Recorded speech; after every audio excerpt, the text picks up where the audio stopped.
اور اللہ سے ڈرو، یقیناً اللہ بہت سخت سزا دینے والا ہے۔ اوف بن ابی حجیہ اپنے باپ سے بیان کرتے ہیں کہ انہوں نے ایک سینگی لگانے والا غلام خریدا تو کہا رسول اللہ صلی اللہ علیہ وسلم نے خون کتے کی قیمت لینے اور طوائف کی کمائی کھانے سے منع فرمایا ہے، اور سود کھانے اور کھلانے والے پر بھی لعنت بھیجی ہے، اور جسم گوندنے اور گندوانے والی اور مصور بھی وہ بھی مصور بھی اس میں شامل ہے۔ حضرت عبداللہ بن عمر رضی اللہ عنہ فرماتے ہیں کہ رسول اللہ صلی اللہ علیہ وسلم نے بال لگانے اور لگوانے والی اور جسم گوندنے اور گندوانے والی پر لعنت بھیجی ہے۔ جسم گوندنے اور گندوانے والی عورت پر اپنے جسم پر گوندنے کا عمل کرنا حرام ہے، کیونکہ نبی صلی اللہ علیہ وآلہ وسلم نے گوندنے اور گندوانے والی دونوں پر ہی لعنت بھیجی ہے۔ وشما اس عورت کو کہا جاتا ہے جو چہرے یا ہاتھ پر سوئی چبھو کر اس جگہ کو سرمے سیاہی یا نیل سے بھر دیتی ہے، اور مستشمہ یہ عمل کروانے والی کو کہا جاتا ہے۔ یہ عمل کبیرہ گناہ میں شمار ہوتا ہے، کیونکہ نبی صلی اللہ علیہ وآلہ وسلم نے اسے کرنے والی یا جس پر یہ کیا جائے دونوں ہی پر لعنت بھیجی ہے، اور لعنت کبیرہ گناہ ہی پر ہوتی ہے۔ ٹھیک ہے۔ چہرے سے بال اتارنے اور اتارنے والی عورت پر بال اتارنے کا کوئی بھی وسیلہ، مثلا ریزر سے مونڈنا، کینچی سے کاٹنا، بال صفا، پاؤڈر، کریم وغیرہ استعمال کر کے بھووں سے بال اتارنا حرام ہے، کیونکہ یہی وہ نمس اور بال اتارنا جس کے کرنے والے پر نبی صلی اللہ علیہ وآلہ وسلم نے لعنت بھیجی ہے۔ ناسما چہرے سے بال اتارنے والی وہ عورت ہوتی ہے جو اپنے خیال کے مطابق خوبصورت بننے کے لیے بھویں بناتی ہے، اور متنمسہ اس عورت کو کہا جاتا ہے جو ایسا کرواتی ہے، اور یہ اللہ تعالیٰ کی تخلیق کو تبدیل کرنے کا ایک انداز ہے جس کا بنی آدم کو کرنے کا حکم دینے کا وعدہ شیطان نے کیا ہے، جیسے اللہ تعالیٰ نے بیان فرمایا وَلَمُرَتْنَاهُمْ غَيْرُنَّ خَلْقَ اللَّهِ وَمَنْ يَتَّخِذِ الشَّيْطَانَ وَلِيًّا مِّن دُونِ اللَّهِ فَقَدْ خَسِرَ خُسْرَانًا مُبِينًا۔ یہ سورۃ نساء ہے 119۔ جو بھی اس میں بات بتا رہی ہوں نا، یہ قرآن میں سورت کا حوالہ دے کے ہی اور حدیث کے اوپر ہی ہے یہ ساری باتیں۔ ٹھیک ہے۔ یہاں پہ اپنے سے کوئی بات یعنی کسی کو طنز کرنے کے لیے، کسی کو نیچے گرانے کے لیے یہ نہیں کہی جا رہی۔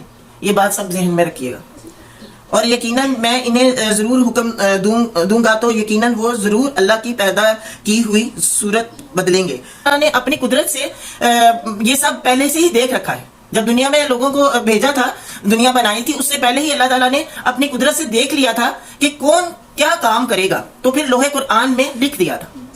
جب حکم دیا کہ قلم کو حکم دیا قلم بن جائے، پھر پیپر، پھر اس کے بعد اللہ تعالیٰ نے وہ سب لکھ کے رکھ لیا۔ اللہ تعالیٰ نے اپنی قدرت سے دنیا میں جو کچھ قیامت تک ہونا ہے وہ سب اللہ نے دیکھ لیا ہوا ہے۔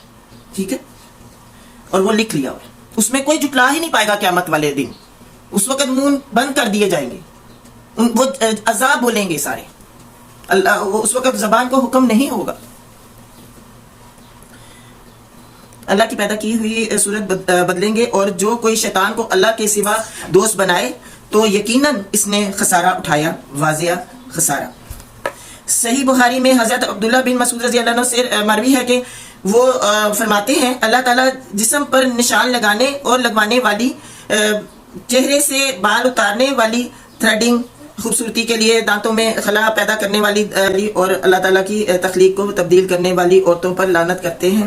امام ابن کثیر اپنی تفسیر میں فرماتے ہیں آج عورتوں کی ایک کثیر تعداد اس مصیبت کا شکار ہو چکی ہیں جو کبیرہ گناہ ہے، حتیٰ کہ بھویں بنانا ایک روزانہ کی ضرورت بن چکا ہے۔ اگر خاوند ایسا کرنے کا حکم دے تو اس کی اطاعت نہیں کرنی چاہیے، کیونکہ یہ نافرمانی ہے۔ حسن کے لیے دانتوں میں خلل ڈلوانا عورت پر خوبصورت نظر آنے کی خاطر اپنے دانتوں میں خلا بنوانا حرام ہے. دانتوں کو ٹھنڈا کرنے والی مشین سے کچھ دیر کے لیے ٹھنڈا کر دیا جاتا ہے، جس کی وجہ سے ان میں تھوڑا سا فاصلہ پیدا ہو جاتا ہے جو خوبصورتی پیدا کرنے کی خاطر کیا جاتا ہے. بعض اوقات عمر رسیدہ عورت چھوٹی نظر آنے کے لیے ایسا کرتی ہے، لیکن اگر دانتوں میں کوئی خرابی ہو جسے دور کرنے کے لیے دانتوں کو سیدھا کرنا ضروری ہو یا دانتوں میں کیڑا لگ جائے تو اس کی اصلاح کے لیے اسے زائل کر دینے میں کوئی حرج نہیں. بال لگانے اور لگوانے والی عورت کے لیے بغیر ضرورت سر منڈوانا یا بال چھوٹے کروانا منع ہے.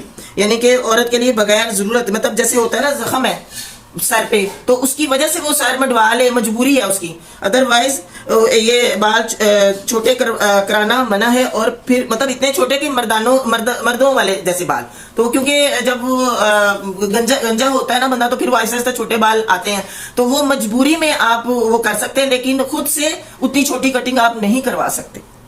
اور پھر اس بات کی بھی ممانعت ہے کہ وہ بال لگائے یا انہیں زیادہ کرنے کے لیے کچھ مزید بال لگا لے، کیونکہ رسول اللہ صلی اللہ علیہ وآلہ وسلم نے بال لگانے اور لگوانے والی پر لعنت بھیجی ہے. ٹھیک ہے.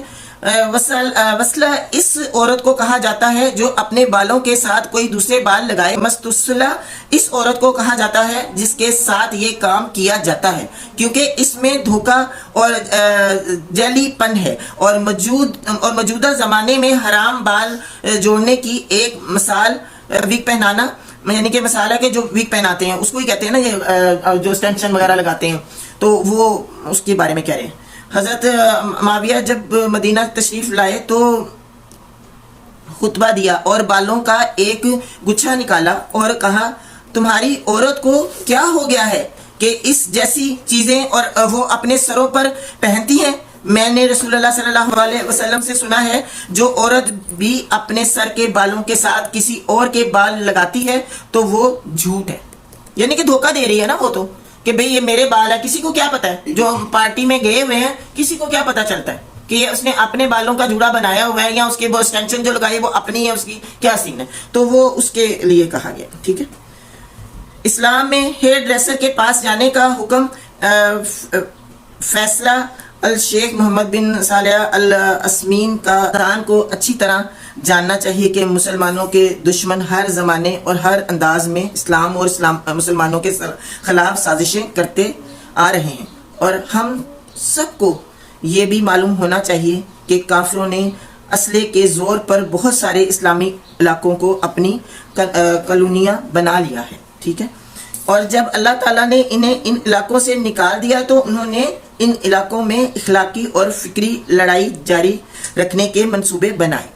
اللہ تعالیٰ نے اپنی کتاب اور رسول کریم صلی اللہ علیہ وآلہ وسلم نے اپنے فرامین میں ان کافروں کے خصوصی اعمال کے ساتھ موافقت کرنے میں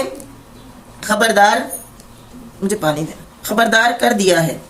ارشاد ربانی ہے، وَلَا تَتَّبِعُوا أَهْوَاءَ قَوْمٍ قَدْ ضَلُّوا مِن قَبْلُ وَأَضَلُّوا كَثِيرًا ضَلُّوا عَن سَوَاءِ السَّبِيلِ.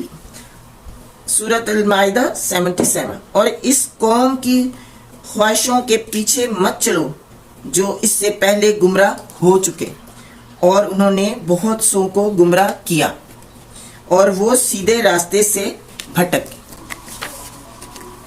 ٹائم کیا ہے؟